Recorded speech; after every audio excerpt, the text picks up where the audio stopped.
التنبيه الثاني: لا يدغم حفص عن عاصم من طريق الشاطبية النون في الواو حالة الوصل من كلمتي ياسين والقرآن نون والقلم. أرجو أن تنتبهوا إلى هذا الأمر.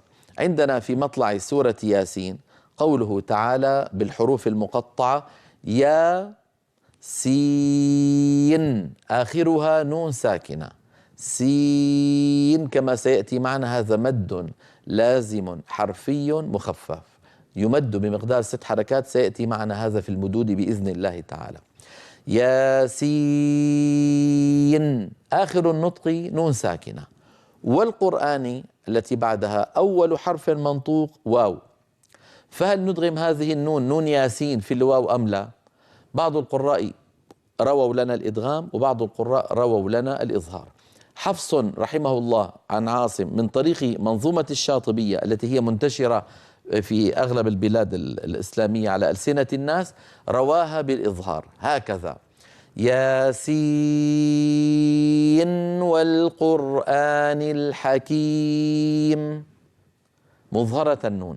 كذلك الأمر في نون والقلم وما يسطرون في سورة القلم، نون آخرها نون ساكنة، والقلم أولها واو، فأيضا نظهر هذه النون عند الوصل فنقول نون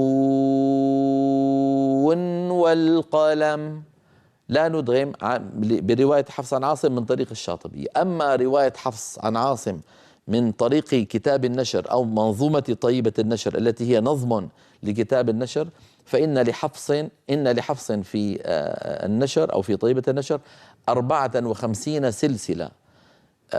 رواية طريق الشاطبية واحد من هذه 54. إذن طريق الشاطبية بإظهار هذه النون. الآن أنا أكلم المتخصصين ويسامحني إخواننا الذين يعني من عامة القراء المسلمين. من طريق الشاطبية لنا الإظهار فقط، لكن من طريق طيبة النشر لنا الإظهار من بعض السلاسل ولنا الإدغام. على الإدغام نقول هكذا: ياسين والقرآن الحكيم. ونون والقلم نقولها هكذا: نو، بالأول ننطق واو صافية، نو ليس فيها شيء من الغنة أبدا، نو.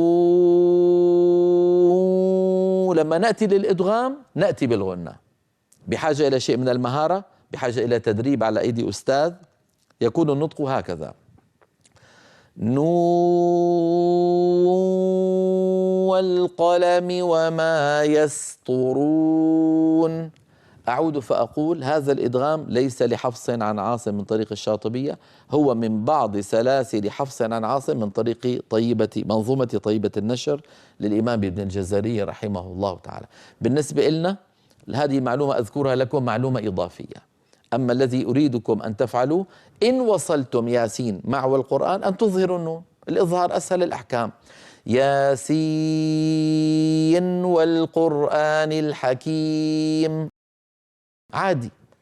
نون والقلم أيضا بإظهار عادي. هذا الذي قلته نرى على اللوحة. التنبيه الثاني: لا يدغم حفص عن عاصم من طريق الشاطبية النون في الواو حالة الوصل من كلمتي ياسين والقرآن. تظهر النون هكذا، انظروا كيف كتبت في يسار اللوحة: ياسين والقرآن.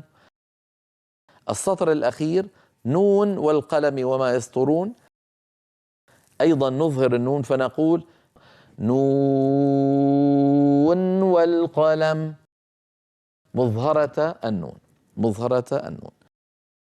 هذا بالنسبة للقارئ العادي يكفي، وليس بحاجة إلى أن يتعمق أكثر من ذلك، لكن المتخصصين لهم وجه آخر كما ذكرت وهو الإدغام.